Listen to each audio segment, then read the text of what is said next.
Thank you, Senators. We'll move to question time, and the first question is... Oh, sorry, Senator Wong. Yeah. I seek leave to make a statement concerning ministerial arrangements. Is leave granted? Leave is granted, Senator Wong.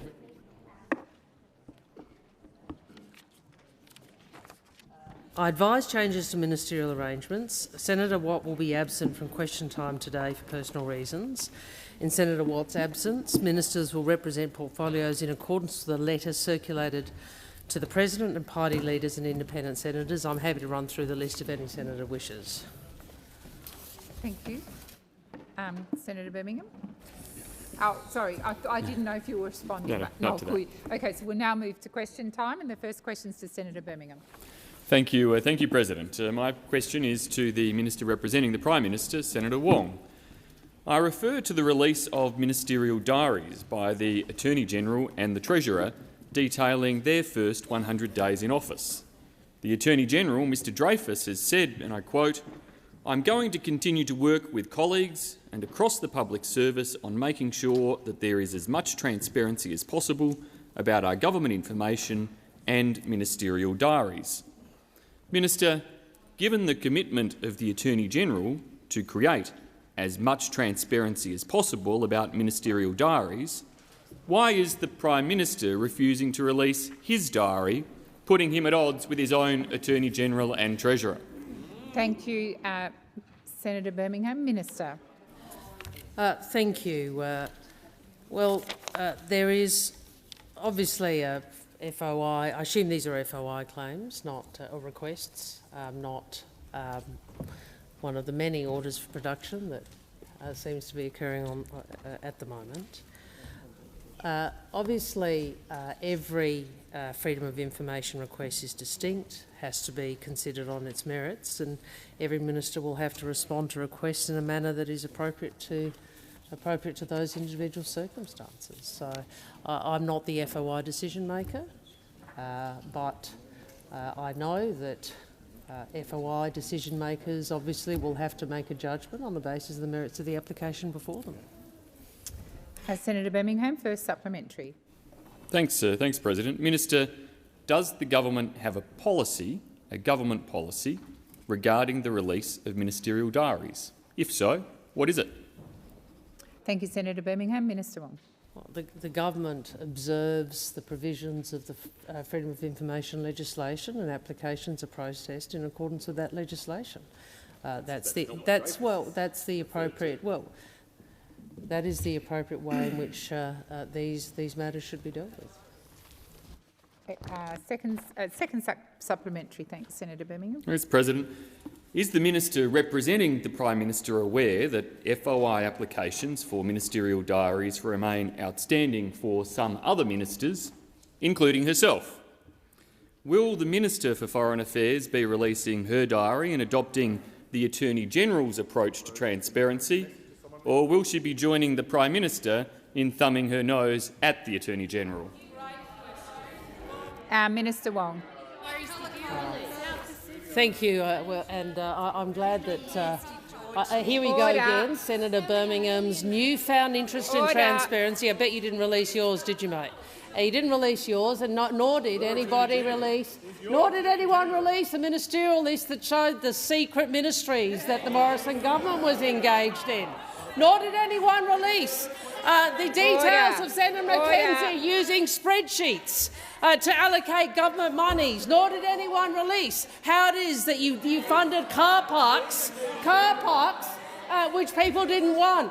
So the Australian people, I think, will look at you and your questions as a former member of the leadership group who helped cover up all of this, and they will look with a very clear eye at the hypocrisy on the other side of the table. Thank you, Senator Birmingham. Point of order. On the question of direct relevance, President, on the question of direct relevance, the Minister has spent 51 seconds talking about the former government to a question about whether or not she would comply with an FOI request for her own diary and just meet the same standards as the Attorney-General, or thumb her nose like the PM has. You've made the point of order. I'll direct the Minister to order. Senator McGrath and Senator Birmingham, Senator Birmingham, I'm responding to the point of order. Minister, I'll direct you to that part of the question. Thank you. Decisions will be made in accordance with the Freedom of Information legislation. Yes, thank you. Order. Senator McKenzie, when you've quite finished, I draw to the attention of honourable senators the presence in the chamber and gallery of a parliamentary delegation from Vietnam, and I know they've met many senators and MPs across the parliament.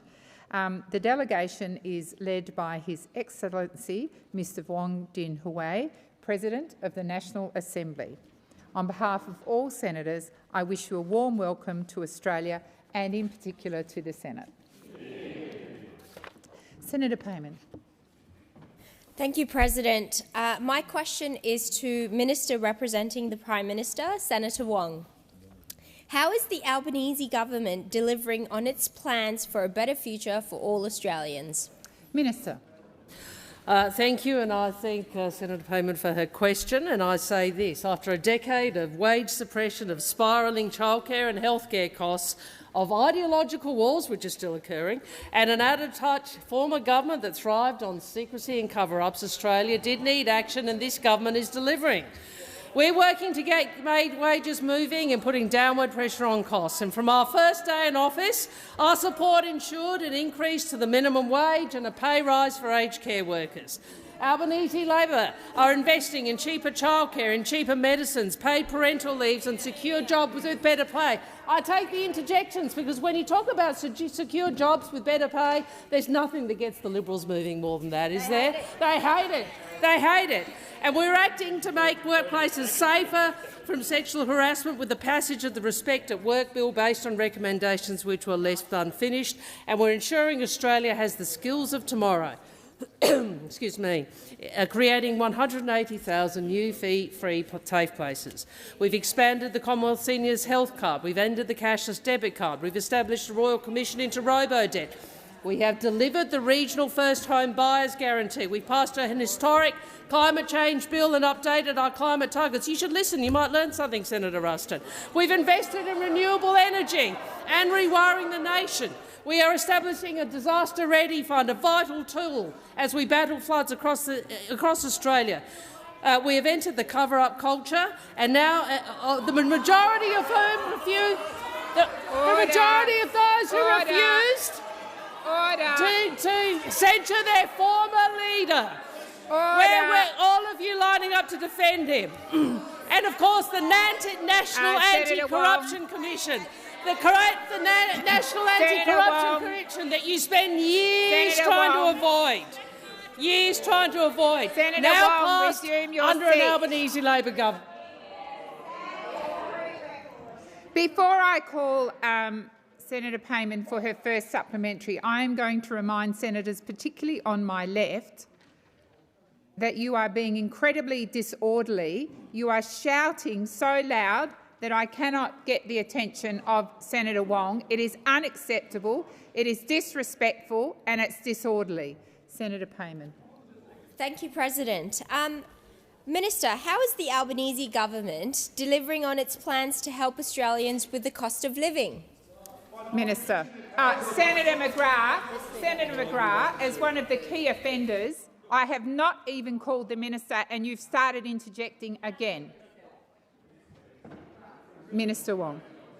Thank you. The Albanese Labor government is addressing the cost of living crisis created under the Liberal and National government with our cost of living plan, cheaper childcare, cheaper medicine, expanding paid parental leave to 6 months, more affordable housing and getting wages moving. You know, these are all things you could have done, but 9 years you didn't do them.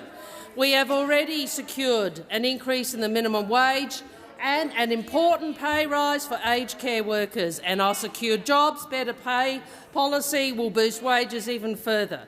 We on this side understand the impact higher energy prices are having on households and businesses.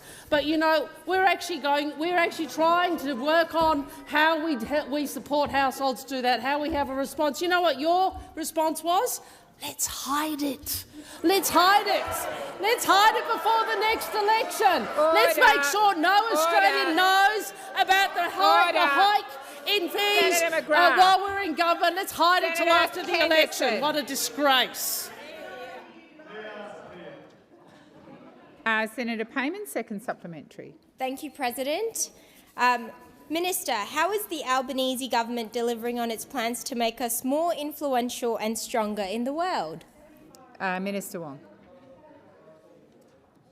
Thank you to the Senator, and I know this is an area in which she has such a great interest and personal knowledge. And what we saw over the last 9 years is slashing of Australia's development assistance. We saw Mr Dutton returning to the sort of rhetoric around development assistance in the House this sitting period, and really that was a disgrace because this reduced our influence and it left a vacuum for others to fill, and we have a lot of catching up to do. So that is why we are committed to renewing our closest relationships and advancing our interests and values. That's why we're boosting Pacific security and defence, supporting critical infrastructure, expanding Pacific labour mobility, and why we have increased Australia's official development assistance to the Pacific and Southeast Asia, because it is in our national interests. We are rebuilding relationships to ensure Australia is the partner of choice in the region for our security and for the security of our region. Thank you, Minister. Senator Cadell. Thank you, President. My question is to the Minister representing the Prime Minister, Senator Wong. I refer you to the answers you gave regarding the secret government modelling in a document titled Estimated Impacts of CFPS and Associated Coal Mine Closures, dated October 2020, which details almost 800 job losses in the Hunter Valley alone associated with government policies and the closure of mines. In April this year, the now Prime Minister, when visiting the Hunter Valley mining communities, was quoted by the Newcastle Herald under the heading, "Anthony Albanese guarantees no jobs will be lost on the road to net zero." Can the Minister advise if the Prime Minister stands by his guarantees? Thank you, Senator Cadell. Minister. I thank the Senator for his question, and I did have the opportunity to follow up some of what he asked yesterday overnight, and I'm advised that the closures he in fact talked about were announced under your government. They were announced under your government. So I do find it somewhat passing strange that you try and make political mileage, as you are doing, and you did yesterday, about a closure that was actually flagged under you. Now, that's probably a fact I should have been aware of, and I'm grateful to my colleagues and to the departments for letting me know that, but these are closures that were flagged under the former coalition government. Obviously, we are working with the New South Wales government, which I note has a 50% emissions reduction target by 2030. So I look forward to your criticism of them, if that is in fact the way you want to approach this, to ensure the Hunter and other regions benefit from new jobs and opportunities in clean energy. And one of the differences between those on that side and those on this side of the chamber is that we want to look after workers. We want to look after workers. We're a movement and a party that has workers at our core. Senator Davey. I know it's hard for those who spend so much of their time arguing against pay increases and telling us the sky's going to fall in if there's a $1 pay increase, and saying we can't afford to give aged care workers or those on the minimum wage an increase. But those on this side understand there is a transition that is occurring and will occur as a consequence of what is happening in global markets, as well as what is being committed to, I think, by both sides of government. Davey. So the difference between you and us is that we will ensure that there is a transition that is about employment. Senator Cadell, first supplementary. Thank you, Madam President. Thank you for that. In the same Newcastle Herald article, when referencing the Prime Minister's guarantee, the Prime Minister is quoted saying this wasn't about policies, but I quote, "Not only can we guarantee it, our modelling guarantees it." Does the Prime Minister stand by Labor Party's pre-election modelling, or does he accept the official government modelling that says Labor's policies in the Hunter will cause 800 job losses? Good question. Thank you, Senator Cadell. Minister. Well, I again remind I again remind those opposite that the closures that are referenced were announced under you. So I find it a little, interesting that, and I think many will, that those opposite who have all you really want to have your cake and eat it too, don't you? Senator Birmingham, Senator McKenzie. There's a running commentary from the left-hand side of the chamber every time the minister speaks. Now, not only is that disorderly, it's also incredibly loud. And I would ask you to listen in respectful silence. Minister. Respectful, disrespectful silence, just a bit of less noise might be helpful. But anyway,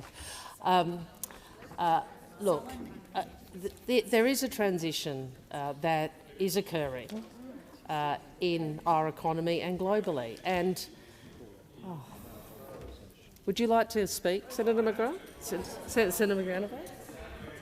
Well, you've got plenty of opportunities to speak if Senator Cash ever sat down, I suppose. Senator Cash might actually give you an opportunity to speak.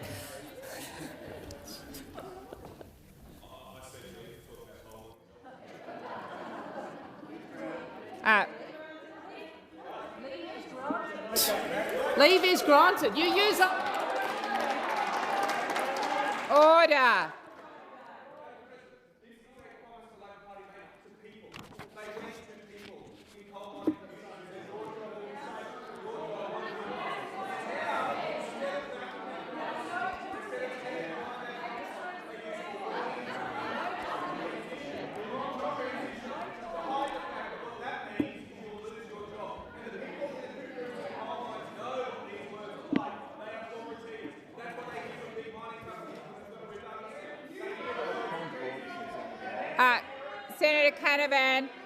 Senator Canavan, resume your seat. Senator Canavan, resume your seat. Order. Order. Order on my left and my right. Order. I have a senator on her feet. Senator Rice. President, we denied leave for Senator Canavan to rant on about coal mining jobs and destroying the planet in the meantime. Senator Rice, it's not order. Order, Senator Ayres. And Senator McGrath. I'm sorry, Senator Rice, there's so much noise in this chamber. I only heard the voices to give Senator Canavan leave. I did not hear anyone say he was denied leave.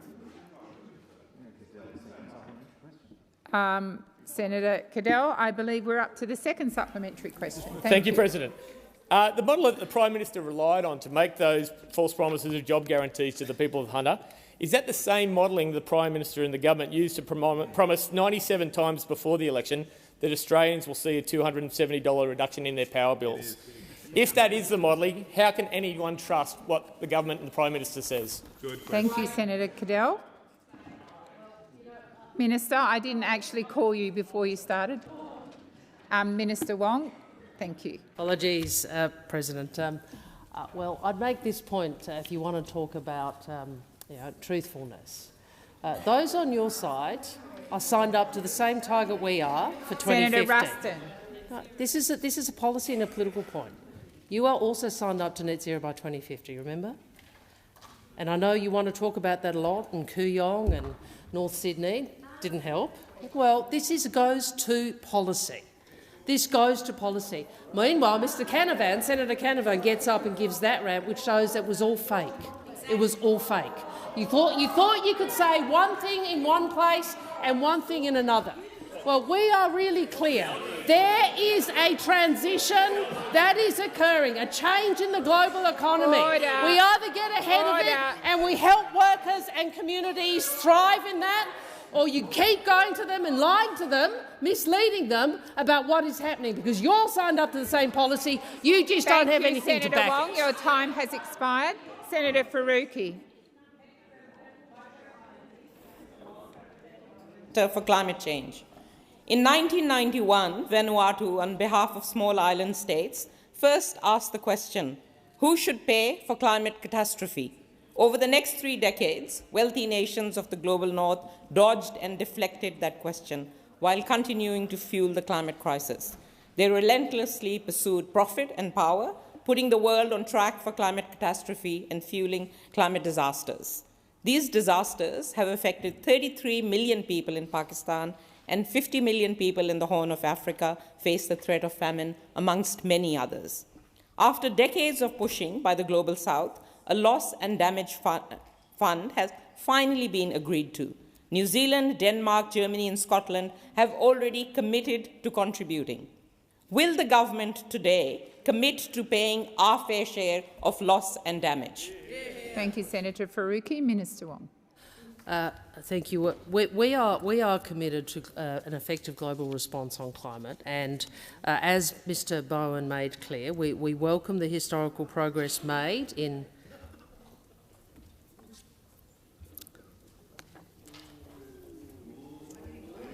if you want to waste your question time, I'm happy for you to do so. Senator Wong, please continue. I'll start again. We welcome the historical progress made in agreeing to a new loss and damage fund, and the parties have committed to exploring. Senator Ruston, this is a question from Senator Faruqi. I think the least you could do is listen in silence so that the answer can be heard at that end of the chamber. Minister Wong. Senator McGrath, interjections from you are particularly disorderly. Senator Wong, please continue. We are pleased that the parties have committed to exploring a broad range of ways to provide support to vulnerable countries, including those in the Pacific. We've heard our Pacific family when they've said the region's loss and damage needs are distinct from the adaptation and resilience. And as you know, we are actively working with Pacific partners to consider new climate finance options, including on loss and damage, and to ensure global funding mechanisms work for the Pacific. So there is an engagement, a willingness to discuss, and I would make this point. Because I know the Greens come in here and they want us to do this, but they also want to reduce revenue from other sources, such as well, you know, what do you think happens if we end coal exports? Exactly. What do you think happens if we? I mean, this is, but what I would make this point that the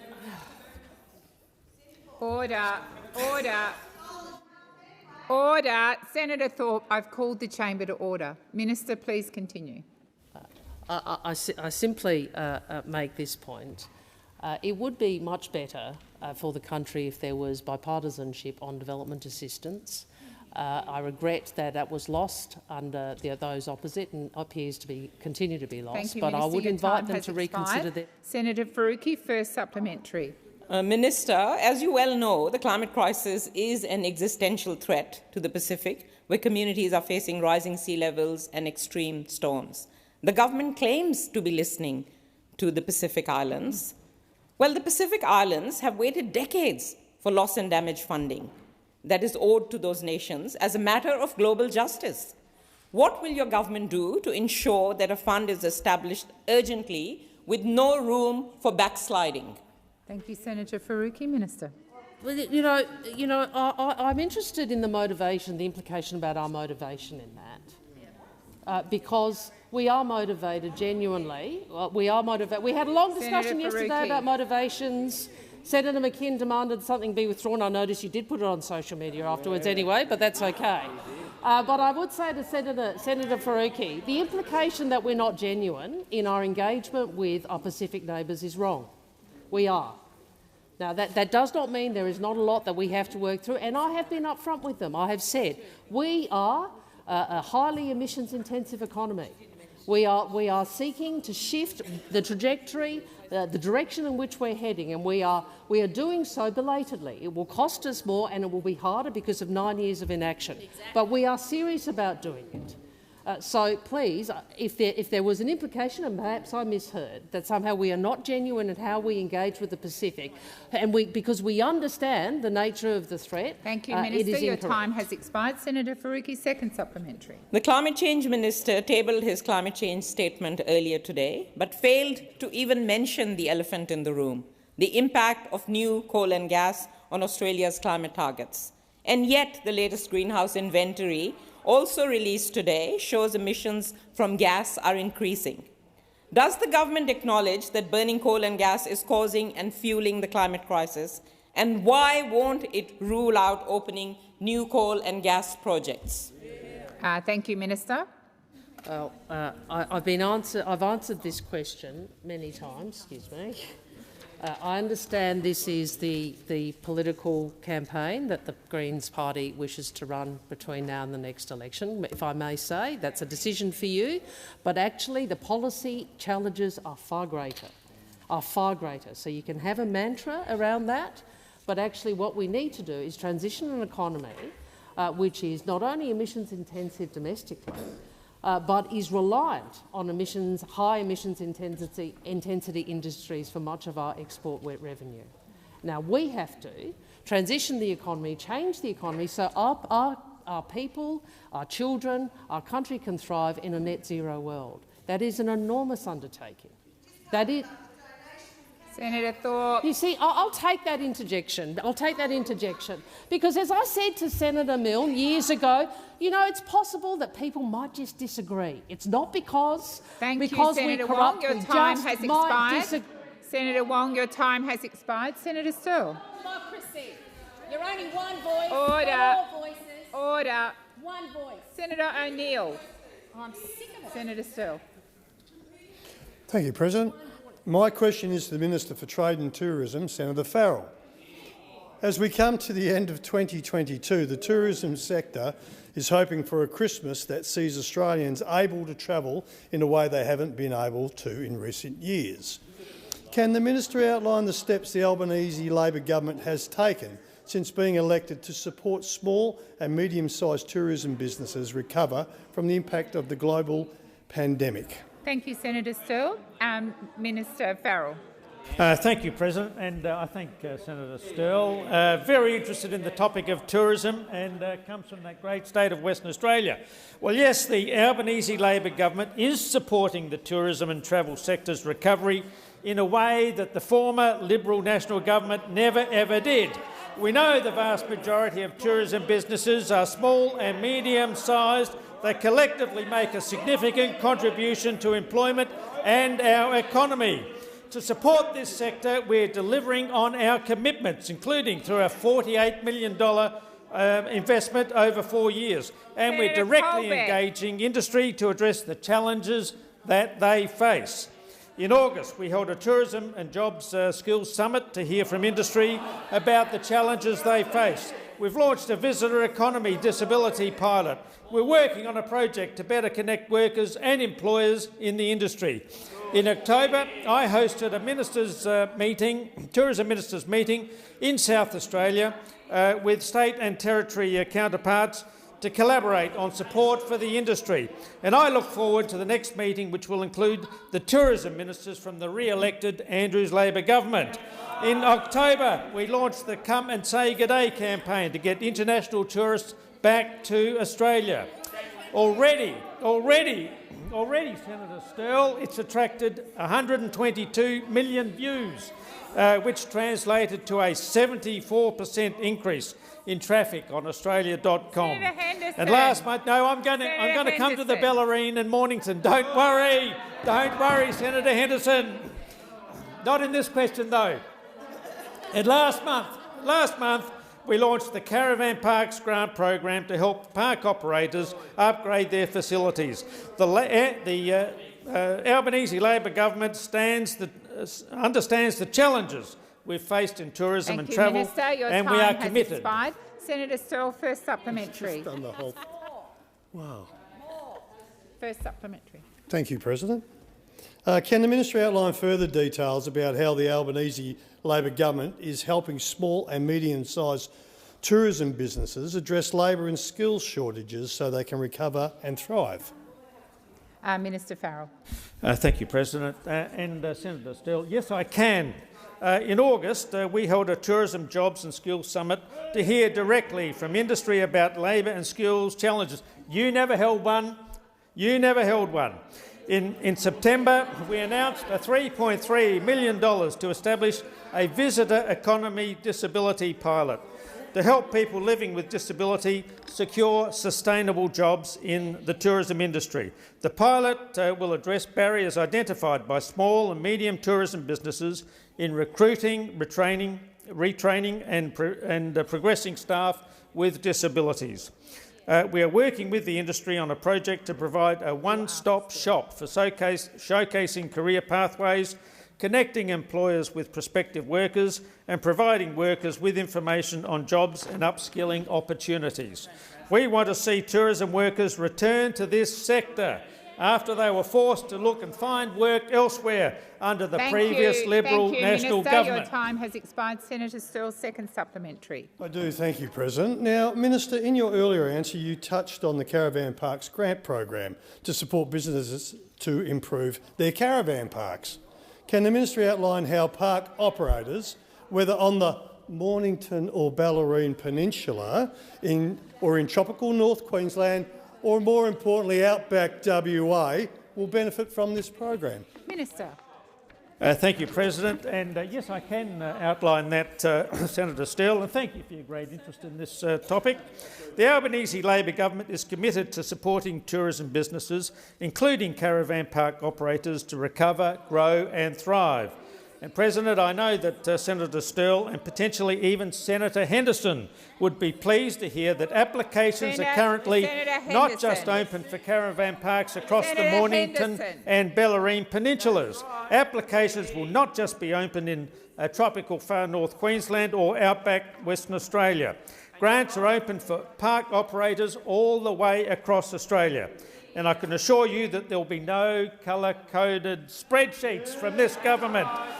The $10 million Caravan Park Grant Program will provide grants of between $10,000 and $100,000 to help eligible park operators upgrade their park facilities. As we move into the holiday period, I wish all those working in the tourism industry a happy and safe Christmas. Order. Order.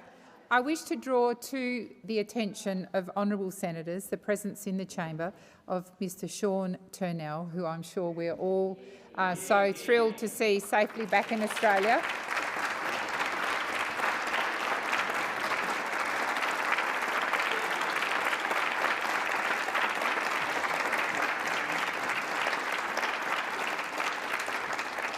And of course, we also welcome his wife, Dr Havu, who we know fought long and hard for his release. And on behalf of all senators, I wish you a warm welcome to the Parliament and in particular to the Senate. Minister. I seek leave to make a short statement. Is leave granted? Leave is granted. Can I say how pleased I am to see you in person, and Dr Havu as well. I know I speak for all Australians when I say we're so pleased to have you back here in Australia with us, and so pleased that you have been reunited with her after 21 months of unjust detention. And I would say to you, we know no one should have had to endure what you did, and that you've emerged from such an awful experience with your humanity and humour intact is truly remarkable.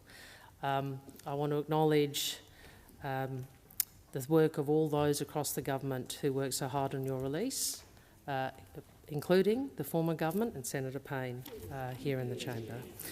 And I thank again publicly all the members of ASEAN, all our partners in ASEAN and other regional partners who advocated for your release. We're grateful to them. But most of all today, welcome to the Senate, to both you, Professor Turnell, and also to Havu. As I said, I've spoken to both of you, but it's lovely to see you in person. Thank you. Senator Birmingham. Thanks, President. Seek leave to make a short statement. Leave is granted. Senator Birmingham. Thanks, President. I thank the Senate and Professor Sean Turnell, Dr Havu. We also warmly welcome you, Professor Turnell, back to Australia, safe and sound.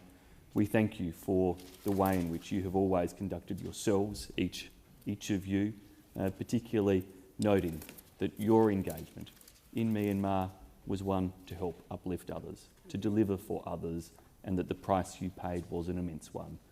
I too associate the opposition with the remarks of Senator Wong in thanking all of those who worked so hard to secure your release, and we know that you will continue to work hard wherever you can for the people of Myanmar. Thank you, Senator Waters, Birmingham. I'm now going to move to Senator Tyrrell. Yes, Senator Tyrrell. Thank you, President. My question is to the Minister representing the Minister for Education, Minister Gallagher. The ALP National Platform commits a Labor government to ensuring that disadvantaged schools get the biggest funding increases in the shortest time. Does this government stand by that promise? Minister.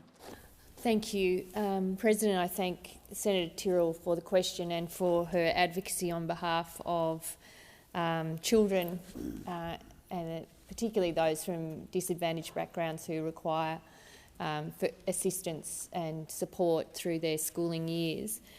Yes, the answer to the question is yes. The Labor Party has clearly, through our platform, outlined our position on education. We are the party that introduced needs-based funding in recognition of students coming from disadvantaged backgrounds, whether that be where they lived, whether they had learning disabilities, whether they came from non-English speaking backgrounds, First Nations children, the recognition that in certain schools that the resourcing of those schools need to accommodate student populations.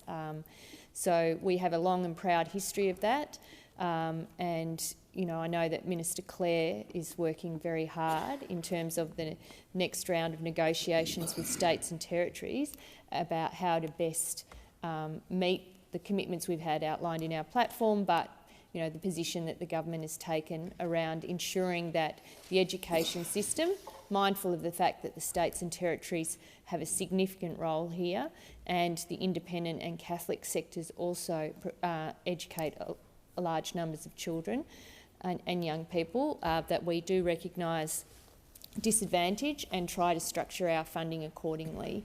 But I also know from my previous role that education funding is a very contested issue about how the resourcing is applied. It's not easy, it's not straightforward, but we remain deeply committed to ensuring that every child, regardless of where they live, where they come from, what their parents' incomes are, get access to the best education possible in this country.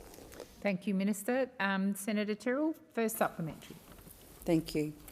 Independent special assistance schools are a special stream of schooling that exists to provide education to the most socially and economically disadvantaged children in Australia. Your government's 2023 changes to funding calculations will see their budgets cut. They're not getting the biggest funding increase in the shortest time, they're getting funding cut right now. How is that not a broken promise? Thank you, Senator Tyrrell. Minister. Thank you, and I have seen the reports about the situation in Tasmania, Senator Tyrrell, and I understand that the Jackie Lambie Network, or you and Senator Lambie, have raised concerns about what is happening under this funding model and how those decisions are flowing onto schools. I also know that you've met with the Minister for Education regarding the issue, and that the advocacy on behalf of the Jackie Lambie Network on behalf of those schools in Tasmania, or in particular school. As I understand, the Minister told the Senator that this is a scheme created under the former government.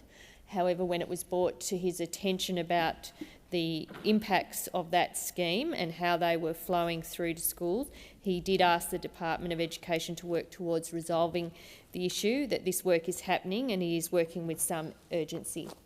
Thank you, Minister. Senator Tyrrell, second supplementary. Thank you. These schools are really important. My nephew was actually on an 18-month waiting list and he had to leave Tassie to go to Victoria to get educated. But the schools are making decisions about which staff to let go right now. They're asking you to reverse this decision urgently. I understand that we're working towards it, but it really does need to happen toot sweet. Thank you, Senator Tyrrell. Minister. Thank you. Yes, as I said in my previous answer, acknowledging what Senator Tyrrell has said, I understand the Minister is working on taking advice around what to do about this. I don't know that I don't know. I don't know the specifics about the funding scheme, but I don't know that it's having the intended. The consequences of how it's rolling out aren't what was intended, as I understand from this scheme. The Minister is taking advice. He's had a number of meetings with Independent Schools Australia to understand their concerns about the scheme that, as I said, we inherited from the former government. And when a resolution is reached, the Independent Schools Australia and any impacted schools will be informed directly. And I also understand from running a school system that schools will be taking decisions now in the lead up for the calendar year and the next school year, and the Minister understands this as well. Thank you, Minister. Senator Bragg. Thank you very much, President. My question is to the Minister representing the Minister for Energy and Climate Change, Senator Wong. Since the Labor government's first budget 4 weeks ago, in which the government had no response to the immediate energy price rises, various government ministers have publicly flagged export controls on gas, price caps on coal and gas, a new mining tax and direct energy subsidies to households. Other than publicly floating different policies, can the Minister finally provide some certainty to Australians, to industry and to investors by ruling out— Order. It's very hard. I'm struggling just to get the question out here. It's very loud over there. So. Senator Bragg, I have called senators to order. Order. Order, senators on my right. Don't you think? Yeah, I thought you'd agree. So, other than publicly floating different policies, can the Minister finally provide certainty to Australians, to industry, to investors by ruling out intervention that would only make a difficult situation even worse? Thank you, Senator Bragg. Minister. Which one of the 22 I'm asked a question about policy certainty. I'm asked a question about policy certainty from the Coalition. I'm asked a question about policy certainty from the Coalition on energy. How many energy policies did they have? Was it 1? Was it 2? Was it 10? Was it 12? Was it 15? Was it 18? Was it 20? Was it 22? Order. Oh my goodness, 22 policies. And surprise, surprise, the market said, well, we don't want to invest when we don't even know what the policy framework is. So we saw dispatchable energy out, and we had less energy in. Prices started to increase. There was a default market offer with an increase. Guess what their great certain policy response was? Let's hide it. Let's hide it. I tell you what, I've got a great idea, says Scotty Morrison and Angus. They all sit there in a room, maybe with this one here, with Senator Birmingham. I'm sorry, Mr. Morrison and Mr. Taylor. And they said, yeah, let's do— oh, we know what we'll do. We'll just hide it. That's what we'll do. That's our great policy response. And then we come to government and we see the mess.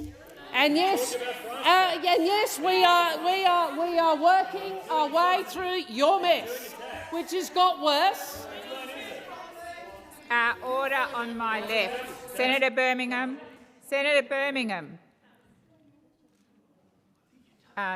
Minister, please continue. And then we come to government, and what we discover is a hidden price increase. We discover an energy market which is on the edge. All on top of what is occurring in global energy markets, which Senator Rennick says are irrelevant, but Senator Birmingham stood on this side and told us all about. So we will work through this, and we will work through this with the states. Thank you, Minister. But nobody on that side can. Senator Bragg, first supplementary. Order, Senator Gallagher. Wong, I've worked in risk markets all my life. Senator Bragg. Senator Gallagher. Hi. Senator Hi. McAllister, order. That's right. Senator Bragg. Thank you. Just call me Sunzak. Order.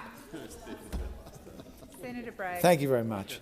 The Queensland, New South Wales and South Australian governments have all expressed opposition to price caps on energy. Will the government rule out price caps that just risk deterring energy investment and exacerbating the current shortages for many years to come? Thank you. Senator Bragg. Minister. Unlike those opposite, we do understand the importance of policy certainty, and we do understand the importance of working with the states. And as the Prime Minister said, I think last night on 7:30, we will work through these issues, including with the states, and obviously the National Cabinet. Order. Order from everyone. Minister, please continue. Thank you. Senator Mackenzie, I've just called the chamber to order and you just continue calling out. Minister, please continue. Thank you. And we will work through this issue with the states, and of course, it is a difficult issue. We don't shy away from that.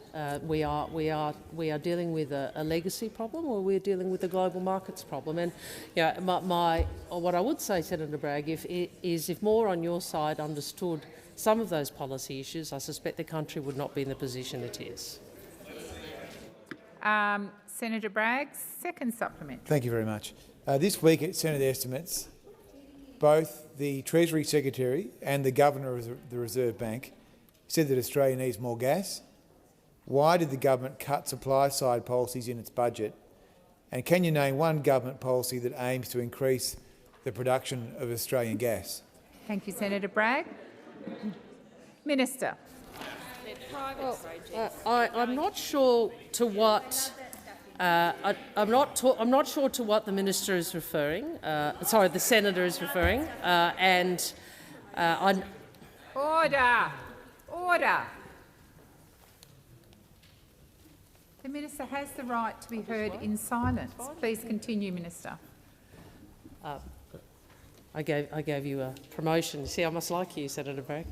I'm not sure to what you're referring, Senator Bragg, but I would make a point about gas supply. Between 2014 and 2021, East Coast gas production increased. Wow. Order. Oh, it's always someone else. Senator Van, order. Class, it's always someone else's fault. Senator Van, Minister you lost Gallagher. the state election, mate. Just give it a rest for a little while. Minister, please continue.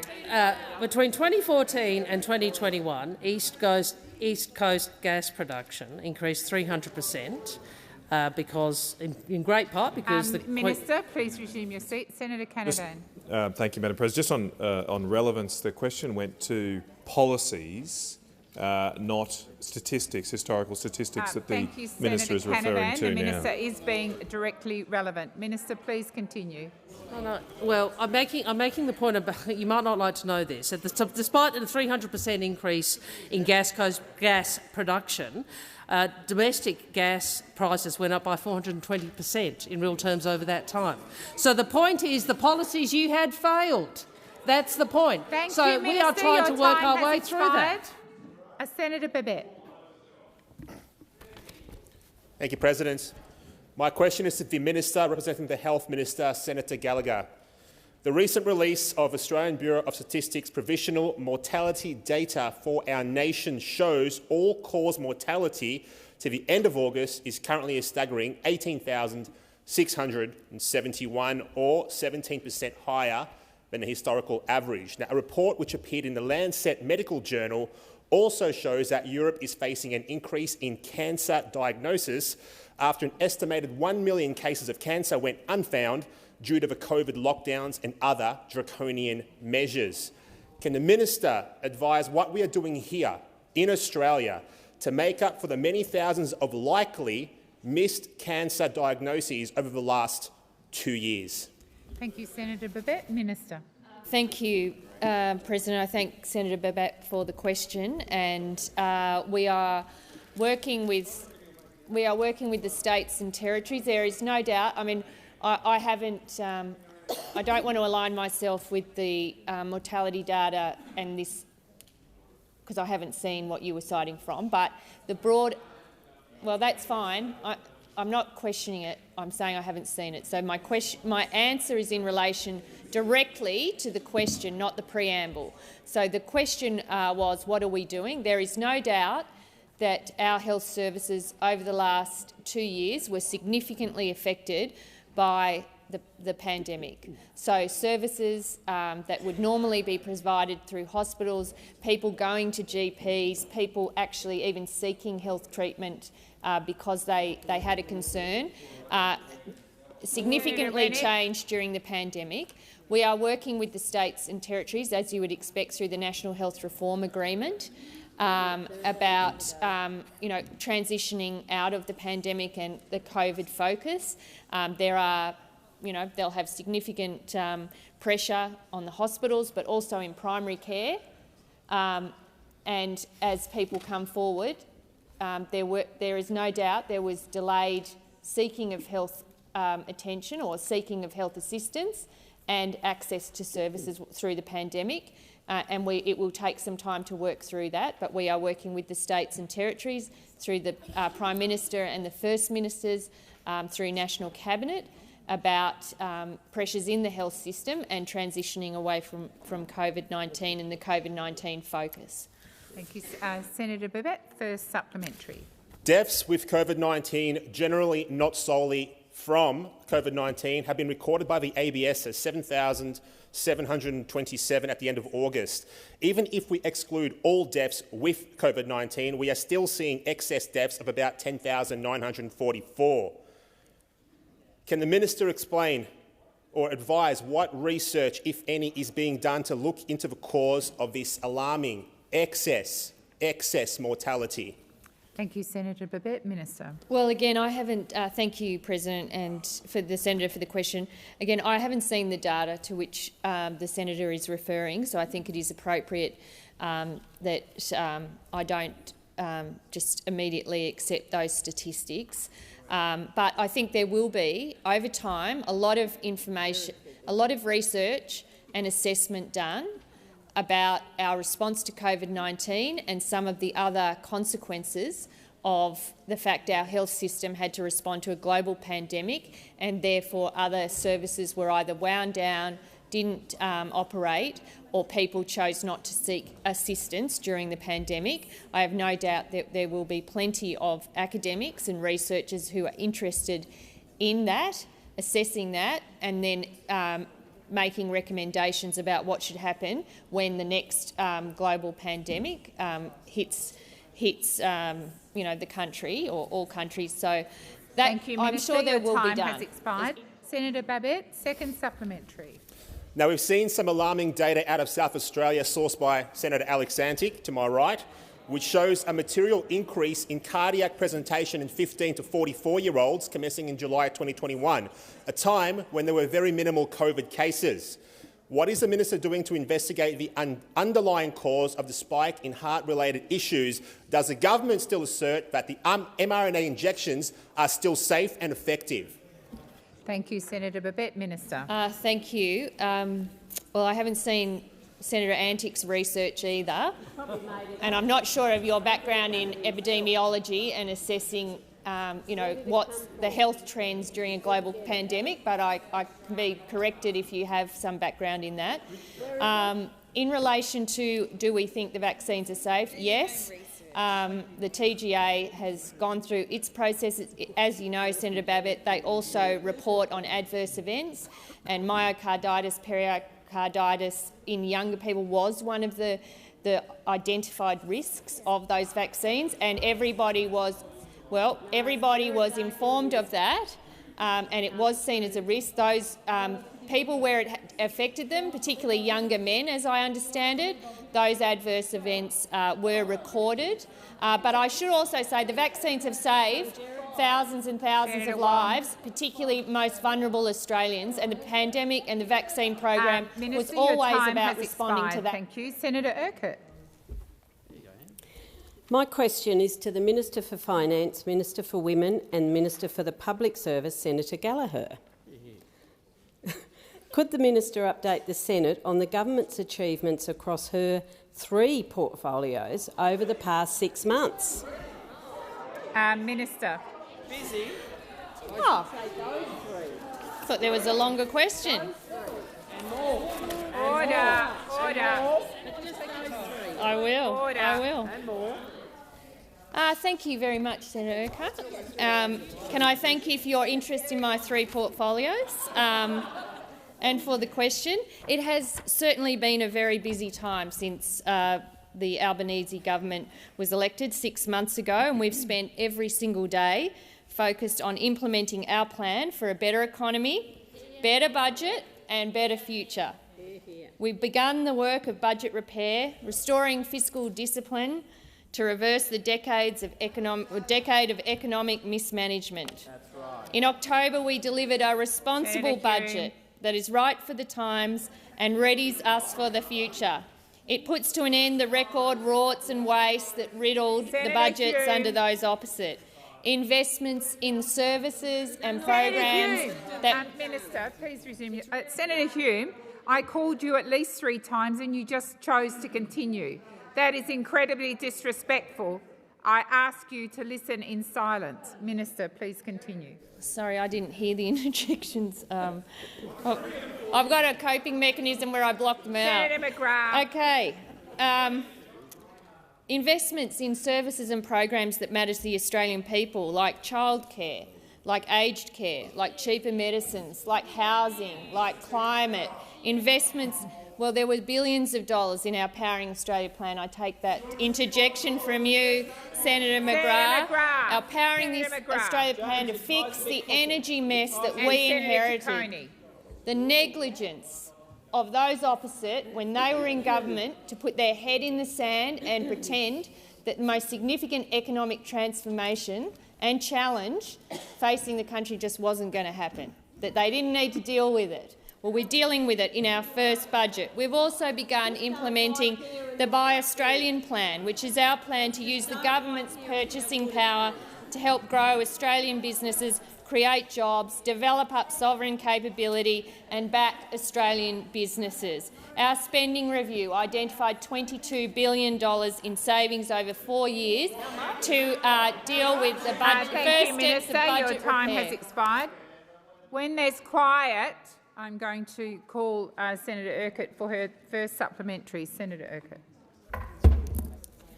Can the minister provide further information about how the government has begun meaningful reform to shift the dial on gender equality and reduce the barriers faced by women in this country? Minister. Thank you, President, and I thank Senator Urquhart for the question. As Minister for Women, I'm very proud to say that gender equality has been at the core of this government from day one, because gender equality is a core Labor value. I don't need to convince my colleagues, men or women, that we needed to get moving on gender equality. We just get on with it. The Albanese government is putting gender equality front and centre of our economic policy. We're giving women more choices through modernising and expanding PPL and making childcare cheaper. We released the National Plan to End Violence Against Women and Children under the leadership— well, it was a very different plan, Senator Ruston, by the time it got signed off, let me tell you that, by the time the states and territories signed up to it. We've got our housing agenda. We're implementing respect at work recommendations, including a positive duty for workplaces to prevent sexual harassment, and we're beginning work on the National Strategy for Gender Equality, guided by the Women's Economic Equality Task Force, and there is much more to do. Your time has expired. Senator Urquhart, second supplementary. Thank you, Senator Gallagher. Thank you, President. Can the minister provide further information about how the government has begun making the institution of the Australian Public Service stronger, more enduring and more aligned to the community that we are all here to serve? Minister. Thank you very much, President. I thank Senator Urquhart for the question again. Our government is building a stronger public service to better serve all Australians. We abolished the Liberal and National Party's arbitrary and damaging staffing cap that diminished the capability and capacity of the public service and led to an excessive and reflective reliance on wasteful external labour. We are reinvesting in the NDIA, in Services Australia and the Department of Veterans Affairs to improve service delivery for Australians. We've appointed a dedicated Secretary for Public Sector Reform to deliver on our agenda and have commenced an audit of employment to improve job security and save taxpayers' money. We have also restored the ability of workers and their representatives to bargain in good faith and be consulted. What about that? How radical is that? And I want to take this opportunity to thank the 160,000 public servants who have worked so hard to support the government deliver on our commitments to the Australian people. Thank you, Minister. Your time has expired. Senator O'Sullivan. Thank you very much, President. My question is to the Minister representing the Prime Minister, Senator Wong. Prior to the election, Prime Minister Albanese said to all Australians, "I'll say this very clearly, they will be better off under a Labor government." He promised that a Labor government will see electricity prices fall from the current levels by $275 for households by 2025. But isn't it true that, according to your own budget, this December, Aussies will have to pay 50% more just to run the aircon, pump the pool and turn on the Christmas lights? Thank you, Senator O'Sullivan. Minister Wong. Take no responsibility. Well, it is the case. Sorry, did you call me? No, I called you. Sorry. I did call you. Oh, I'm sorry. Senators, interjections across the chamber are particularly disorderly. Minister, please continue. It is the case that Australians are battling higher energy prices, and we know why that is. We know what we inherited, and we know where global markets are. Well, I think you perfected the art of "I don't hold a hose, mate." I'll take the interjection from Senator Ruston. She says, she says, don't take responsibility. I mean, we've got your people in the House voting against the censure motion for the Prime Minister, the former Prime Minister, who made an art form of never taking responsibility for everything. So let's be clear about who has been prepared to be upfront with the Australian people, who is clear that we have an energy, we have a significant a problem in our energy markets that the government is working through, which is as a consequence of nearly a decade of inaction and denial of 22 failed energy policies and what is occurring globally. Now, I know those opposite don't like to be reminded of this, but the reality is renewables are the cheapest form of power. Oh, you see, this is if you ever wanted an example of why energy markets are where they are, it's because you are still locked into an ideological battle, the vortex of inaction, because of the fight between the Jared Rennicks and the Andrew Braggs. Senator Wong, please resume your seat. Order once again on my left. Please continue, Minister. The ideological vortex Please sit down. Senator Rennick, I have just called the chamber to order, and the minute the minister is back on her feet, you are interjecting. It is disorderly. Minister, please continue. Well, I'm actually happy to take Senator Rennick's interjections, because I think what it demonstrates is, and so does the result in Victoria and the result of all of those seats, which were traditional Liberal heartland seats, that your ideological fight internally has put you out of touch with the market and where most Australians are. That is the hard reality. Your time has expired. Senator O'Sullivan, first supplementary. Thank you, President. In the coming weeks, Australians will be heading back home to their families and then off to a well-deserved break. Some will be at the beach and some will head to the regions. Isn't it true that they'll be paying more for their plane tickets, more for their bus tickets, and then more for their snacks at the survey, and your government has no plans to fix it? Minister. So what we are saying is this. We are investing $24 billion to fix transmission and speed up renewable energy. We have heads of agreement with East Coast LNG exporters to deliver more gas in 2023. The budget had a package to give the regulators... Minister, please resume. Senator O'Sullivan. Point of order on relevance. My question went to cost of living. Yep, and I believe the Minister is being relevant to that. Senator O'Sullivan, Minister. Might have something to do with this. Budget had a $67 million package to give regulators, including the ACCC, the AER and AEMO, more powers to monitor gas supply and take action. We've overhauled the gas trigger to allow it to be activated quarterly if there is a shortfall, and force exporters to divert supply for domestic markets. These are all things you did not do, and we are working with the ACCC to strengthen the code of conduct between gas suppliers and customers to get reasonable prices in the market. Now, we know there is more to do, but unlike you, we are not engaged in an internal ideological fight between people like you who might have a rational position and Senator Rennick, who continues to argue a position that reminds me of the Flintstones. Your time has expired. Order. Senator O'Sullivan. Order.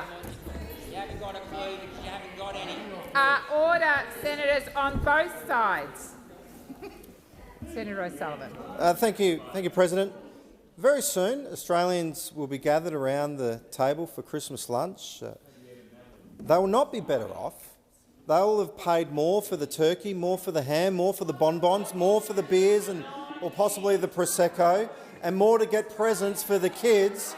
Order. Is this what the Minister for Employment meant when he said people will be seeing in their bank accounts what a change in government means? Before I call the Minister, Senator Pulley, I've called the chamber to order and you have constantly been interjecting throughout the time Senator O'Sullivan was order.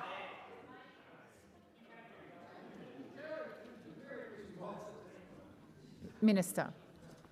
Well, unlike the good senator, I don't operate under the delusion that people around the Christmas lunch table are going to be thinking about politics. But anyway, what I would say this, if they did, what they would know is that there is a party that has consistently supported lower wage rises, lower wages, for nearly a decade. That there is a party that has proudly supported low wages as a deliberate design feature of the Australian economy.